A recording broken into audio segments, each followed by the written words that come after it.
আসসালামু আলাইকুম রহমতুল্লাহি অবরকাতুহু। সম্মানিত দর্শক, 2025 সনের জুলাই এবং আগস্ট মাসে কি হতে যাচ্ছে? গত বছরের মধ্যেও এইবারও কি জুলাই আগস্টকে কেন্দ্র করে আমাদের শাসন ব্যবস্থায় নতুন কিছু ঘটবে? এই জুলাই আগস্টে কি আবার আওয়ামী লীগ ফিরে আসার চেষ্টা করবে তাদের সেই ফ্যাসিবাদী চরিত্র নিয়ে? এই সময়টিতে দিল্লি কিংবা আমেরিকা বাংলাদেশ শাসন ব্যবস্থায় তারা নতুন করে নাক গলাবে? বাংলাদেশ যেভাবে পাকিস্তানের সঙ্গে এবং চীনের সঙ্গে নতুন একটা বন্ধুত্ব গড়ে তোলার চেষ্টা করছে, সেটা কি সফল হবে?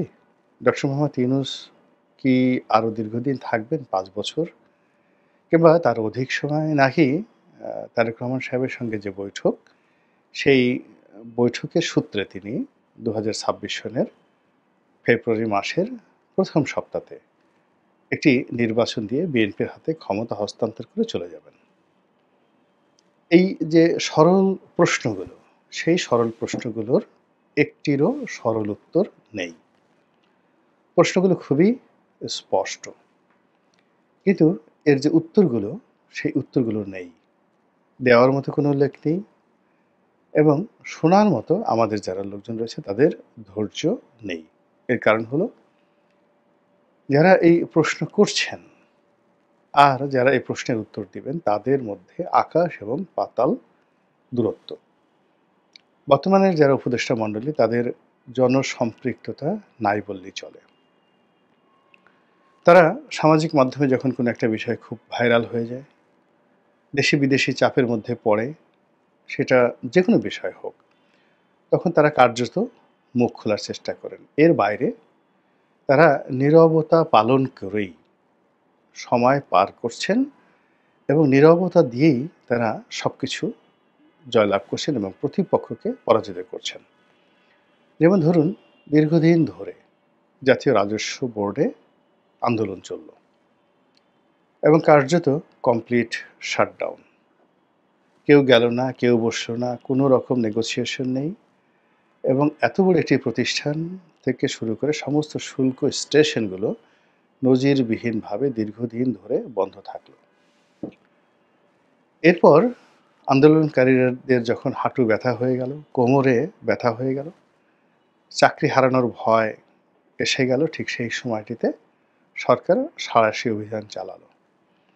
আর এখন সেই আন্দোলনকারীদের মধ্যে যারা শীর্ষ, তাদের কাউকে বরখাস্ত করা হচ্ছে, কাউকে চাকরিচ্যুত করা হচ্ছে, কারোর বিরুদ্ধে দুর্নীতি দমন কমিশনকে লাগিয়ে দেওয়া হচ্ছে এবং তাদের মধ্যে রীতিমতো কান্নার রোল পড়ে যাচ্ছে। ফলে রাজনৈতিক সরকারের সময়টাতে যেভাবে বিদ্রোহ হতো, বিপ্লব হতো, তা এই জমানাতে ম্যাটিকুলাসলি অনেকটা আন্দোলনকারীদের জন্য আত্মঘাতী ব্যবস্থাতে রূপান্তরিত হয়ে যাচ্ছে।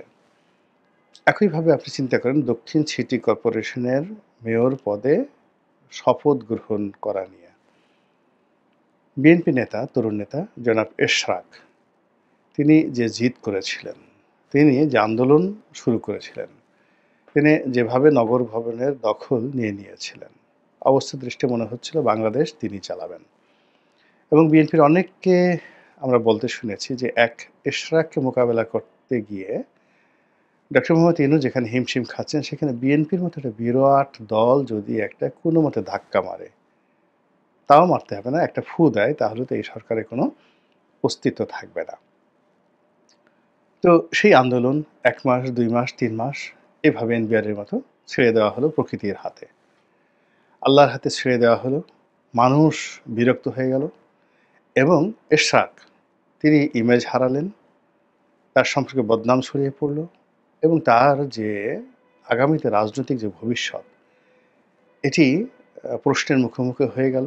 নগরবাসী তাকে বকাঝকা শুরু করলো এবং দলের মধ্যে তিনি একঘরে হয়ে পড়লেন। ফলে এখন সে আন্দোলন যে কোথায় আছে, কিভাবে আছে, আমরা বলতে পারবো না এবং সব কিছু এখন ডক্টর মোহাম্মদ ইউনূসের নিয়ন্ত্রণে।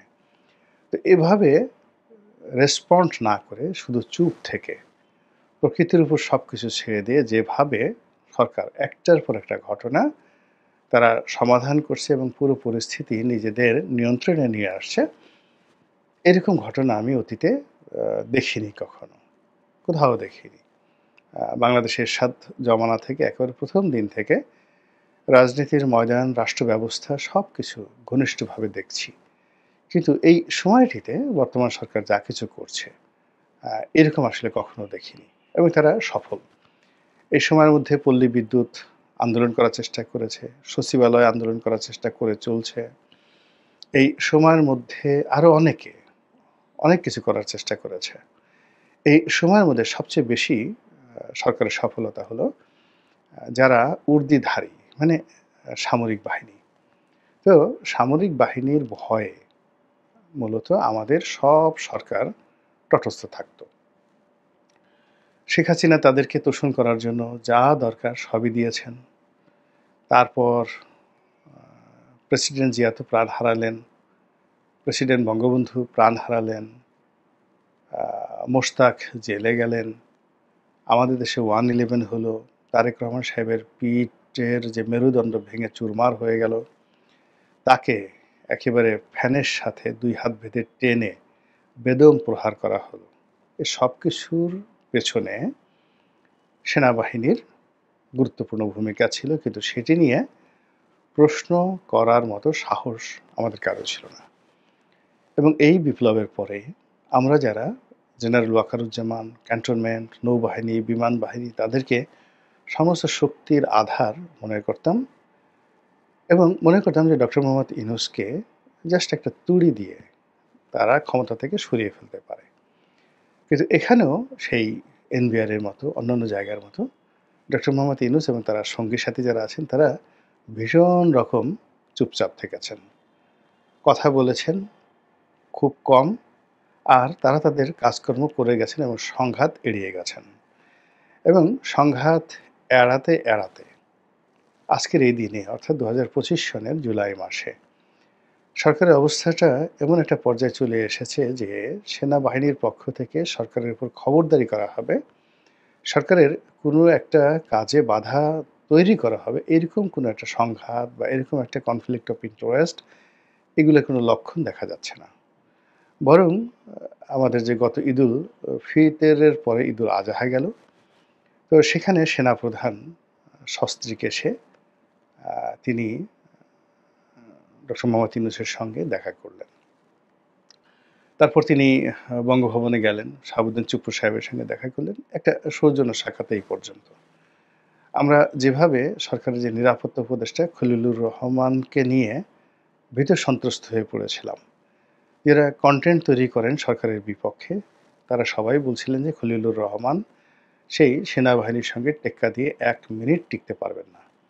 তিনি সেই পার্সোনা নন গ্রাটা, অর্থাৎ তাকে ক্যান্টনমেন্টে ঢুকতে দেওয়া হচ্ছে না এবং তার মতো একজন আমেরিকান লবিস্টের লোককে ডক্টর মোহাম্মদ ইউনূস নিরাপত্তা উপদেষ্টা হিসেবে নিয়োগ দিয়ে যে অন্যায় করেছেন, তার ফল তাদেরকে ভোগ করতে হবে। এবং মধ্যে তো এমন একটা পরিস্থিতি তৈরি হয়েছিল যে ক্যান্টনমেন্টের যে মনোভাব, সেই মনোভাবের সঙ্গে তাল মিলিয়ে বাংলাদেশের প্রধান রাজনৈতিক দল বিএনপি, সেই বিএনপি খলিলুর রহমান সাহেবের পদত্যাগ চেয়ে বসলেন এবং সঙ্গে সঙ্গে আরও কয়েকজন উপদেষ্টার পদত্যাগ চেয়ে বসলেন। এখানেও সরকার খুব নীরব ভূমিকা পালন করলেন এবং ধীরে ধীরে দেখা গেল যে সমস্ত কাজই তারা খলিলুর রহমান সাহেবকে দিয়ে করাচ্ছেন। তারেক রহমান সাহেবের সঙ্গে ডক্টর মোহাম্মদ ইউনূসের বৈঠক হবে, সেখানে টোটাল বৈঠকের যে আয়োজন কে করছেন? খলিলুর রহমান। তারেক রহমান সাহেবকে অভ্যর্থনা জানানো, হোটেলের ভিতরে ইউনূস সাহেবের সামনে নেওয়া, আবার সেখান থেকে বৈঠক শেষে ইউনূস সরকারের পক্ষ থেকে তিনি অর্থাৎ খলিলুর রহমান এবং তারেক রহমান সাহেবের পক্ষ থেকে আমির খসরু মাহমুদ চৌধুরী যৌথ সংবাদ সম্মেলন করলেন। ফলে কি হলো? বিএনপি ডক্টর খলিলুর রহমান সম্পর্কে একটা রীতিমতো রাম ধরা খেলেন।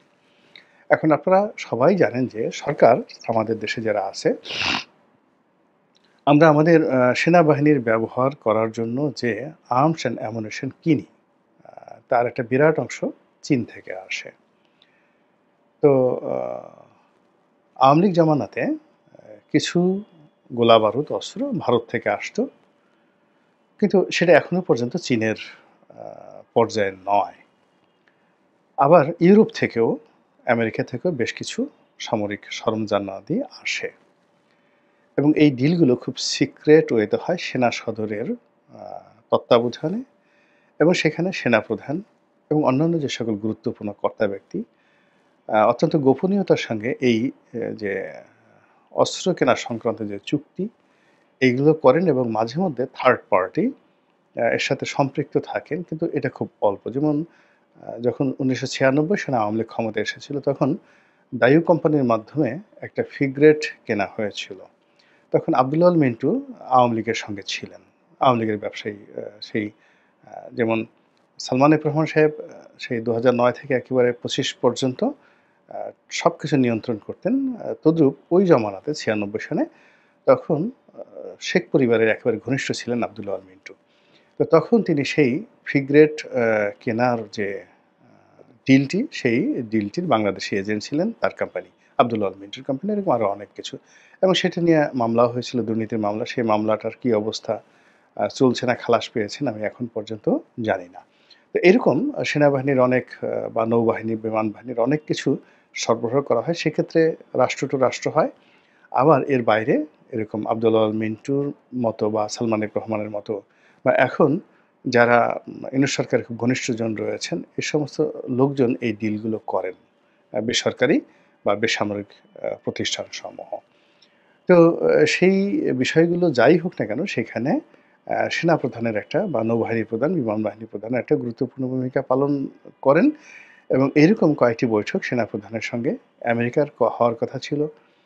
তারপরে চীনে যাওয়ার কথা ছিল সেনাপ্রধানের। আমরা এটা শুনেছিলাম। এখন সেটা কি এই অস্ত্র কেনা সংক্রান্ত, না কি কোনো সামরিক বিষয়াদি নিয়ে আলাপ আলোচনা, নাকি অন্য কোনো কিছু আমরা জানি না। বিকজ পুরোটাই আসলে রাষ্ট্রীয় গোপনতা। কিন্তু দেখা গেল যে সেই সমস্ত জায়গাতেও ডক্টর খলিলুর রহমান রাষ্ট্রের প্রতিনিধিত্ব করেছেন এবং সেখানে রাষ্ট্রকে অতিক্রম করে সেনাপ্রধান সেখানে যেতে পারেনি। It means the whole situation and environment is controlled by the Yunus government and operated by the Khalilur Rahman itself. It's a grand victory. তো এই যে এই অবস্থাতে সরকার যে একটার পর একটা সফলতা দেখিয়ে যাচ্ছে, সেই সফলতার ধারাবাহিকতায় ২০২৫ সনের জুলাই আগস্টে যেই কথাগুলো নতুন করে এসেছে, সেটা হলো বর্তমান নির্বাচন কমিশনার বা প্রধান নির্বাচন কমিশনার বা কমিশন তারা কি থাকবে না পদত্যাগ করবে? সরকারের যারা কিংস পার্টি গত কিছুদিন ধরে তারা এই কমিশনের পদত্যাগ দাবি করে আসছে এবং তারা সন্দেহ করছে যে এই কমিশনের বেশিরভাগ কর্তা ব্যক্তি বিএনপি মাইন্ডেড এবং তারা বিএনপিকে জেতানোর জন্য তারা চেষ্টাচরিত করে যাচ্ছেন। তো কাজেই এই কমিশনের অধীনে নিরপেক্ষ নির্বাচন হতে পারে না, এনসিপি এই দাবি তুলছে এবং এর প্রেক্ষিতে নজিরবিহীনভাবে প্রধান নির্বাচন কমিশনার যিনি রয়েছেন তিনি ডক্টর মোহাম্মদ ইউনূসের সঙ্গে তার বাসভবনে দেখা করেছেন, যেটা স্বাধীন বাংলাদেশে হয়নি। এখন এটি হতে পারে, অনেক কিছু হতে পারে, কিন্তু এই বৈঠকের পরে প্রধান নির্বাচন কমিশনার পক্ষ থেকে যে বক্তব্য দেওয়া হয়েছে সেগুলো অনেকটা আউলা ঝাউলা, এগুলোর সঙ্গে বাস্তবতার কোনো মিল নেই এবং এলোমেলো। সেই এলোমেলো কথার কারণে মনে হচ্ছে যে তিনি বিব্রত, তিনি যাকে বলা হয় কী করতে যাচ্ছেন বা কী করবেন সেগুলো নিয়ে তিনি চিন্তিত এবং একই সঙ্গে অতি সম্প্রতি সাবেক দুজন প্রধান নির্বাচন কমিশনার হাবিবুল আওয়াল এবং জনাব নুরুল হুদা, তাদেরকে যেভাবে গ্রেপ্তার করা হয়েছে, কারাগারে নেওয়া হয়েছে, তাদেরকে যেভাবে রিমান্ডে নেওয়া হয়েছে, তাদেরকে যেভাবে ১৬৪ ধারায় তারা যেভাবে জবানবন্দি দিয়ে তাদের অতীতের কৃতকর্মের জন্য তারা যেভাবে স্বীকারোক্তি দিয়েছেন এবং মোটামুটি নুরুল হুদাকে যেভাবে উত্তম মাধ্যম দেওয়া হয়েছে, পিটুনি দেওয়া হয়েছে, তাও আবার যেন তেন পিটুনি নয়, জুতো দিয়ে পিটুনি দেওয়া হয়েছে। আর হাবিবুল আওয়ালকে কোর্টে ওঠার সময় তার মুখে যেভাবে থুথু নিক্ষেপ করা হয়েছে, এটি বর্তমান যারা নির্বাচন কমিশন রয়েছে সেখানে তাদের একটা ভীষণ রকম সাইকোলজিক্যাল সমস্যা তৈরি করেছে, মনস্তাত্ত্বিক সমস্যা তৈরি করেছে। তো সেই কারণে তারা ডক্টর মোহাম্মদ ইউনূসের সঙ্গে দেখা করতে পারেন এবং অথবা এনসিপি যে দাবি করছে সেই দাবি নিয়ে কোনো কথাবার্তা হতে পারে, আরও অনেক কিছু। কিন্তু ব্যাপারটা হলো যে ডক্টর মোহাম্মদ ইউনূসের সঙ্গে তার যে বৈঠকটি এটি আনইউজুয়াল, অস্বাভাবিক এবং আনপ্রেসিডেন্টেড। কখনো ইতিপূর্বে যেটা হয়নি। গেল নির্বাচন কমিশন। এখন রাষ্ট্রপতি চুপ। তিনি কি কার্যকর আছেন? তিনি কি গৃহবন্দী? তিনি কি ওখান থেকে বের হয়ে রাষ্ট্রপতি হিসেবে কোনো কাজকর্ম করতে পারেন? আপাত দৃষ্টিতে মনে হচ্ছে যে তিনি গণভবনের মানে তিনি বঙ্গভবনের ভিতরে আছেন বটে। তবে ডক্টর মোহাম্মদ ইউনূসের হুকুমের বাইরে একটি উহ বা একটি আহ শব্দ করার ক্ষমতা তার নেই। তিনি তার সমস্ত বুদ্ধি, প্রজ্ঞা, মেধা দিয়ে অনেকটা ঝুঁকি নিয়ে সেই ডক্টর মোহাম্মদ ইউনূস সরকারকে তিনি শপথ পড়িয়েছেন। তিনি যদি বলতেন যে আমি শপথ পড়াবো না, অথবা তিনি যদি প্যাঁচ লাগাতে চাইতেন, অনেকভাবে প্যাঁচ লাগাতে পারতেন। আমি যতটুকু জানি যে সুপ্রিম কোর্টের যে রেফারেন্সটির সূত্রে ডক্টর মোহাম্মদ ইউনূসকে এবং তার সরকারকে রাষ্ট্রপতি শপথ বাক্য পাঠিয়ে মানে পড়িয়েছেন, সেই বুদ্ধিটি রাষ্ট্রপতি দিয়েছেন ১০৬ ধারা অনুযায়ী সুপ্রিম কোর্টের রেফারেন্স আনা, এবং এই পুরো কাজটি রাষ্ট্রপতি করেছেন এবং যাতে এই বিপ্লবটি সফল হয়। কিন্তু সেই রাষ্ট্রপতিকে শপথ গ্রহণ করার পর থেকে তারা সাহায্য করেনি, সহযোগিতা করেনি, বরং তাকে শেখ হাসিনার দস্যুর রূপে, আওয়ামী লীগের দস্যুর রূপে টেনে হেঁচড়ে সেখান থেকে নামানোর জন্য যে গত ১ বছর প্রচেষ্টা চলছে, সেই প্রচেষ্টার কবলে পড়ে রাষ্ট্রপতি ওখানে বসে যে গুমরে গুমরে কাঁদছেন। তার কাছে মনে হচ্ছে এর চাইতে মরে যাওয়াটা তার জন্য সম্মানজনক এবং নিরাপদ। তো এরকম যখন চলছে ১১ মাসের মাথায় এসে আবার সেই গণভবন যেভাবে ভাঙচুর করা হয়েছিল, আক্রমণ করা হয়েছিল, ওভাবে রাষ্ট্রপতি ভবন অর্থাৎ বঙ্গভবন আক্রমণের জন্য নানা মহল থেকে জোর দাবিল তোলা হচ্ছে এবং নানা রকম কথাবার্তা ছড়িয়ে ছিটিয়ে পড়ছে। এখন রাষ্ট্রপতির আলাদা গার্ড আছে, সেনাবাহিনী আছে, রাষ্ট্রযন্ত্র আছে, কিন্তু মবের কাছে তো আসলে গত ১১ মাসে সবকিছুই পরাজিত হয়েছে। মব যেভাবে চেয়েছে, মবক্রেসি যেভাবে চেয়েছে, ওভাবেই আসলে বাংলাদেশের রাজনৈতিক দলগুলো, রাজনৈতিক সিদ্ধান্তগুলো হয়েছে। তো সেই ক্ষেত্রে বঙ্গভবনকে নিয়ে যে মব তৈরির চেষ্টা চলছে, সেটির শেষ পরিণতি কোথায় যায় সেটাই দেখার বিষয়। আল্লাহ আমাদের সবাইকে হেদায়েত দান করুন এবং হেফাজত করুন। আসসালামু আলাইকুম ওয়া রাহমাতুল্লাহি ওয়া বারাকাতুহু।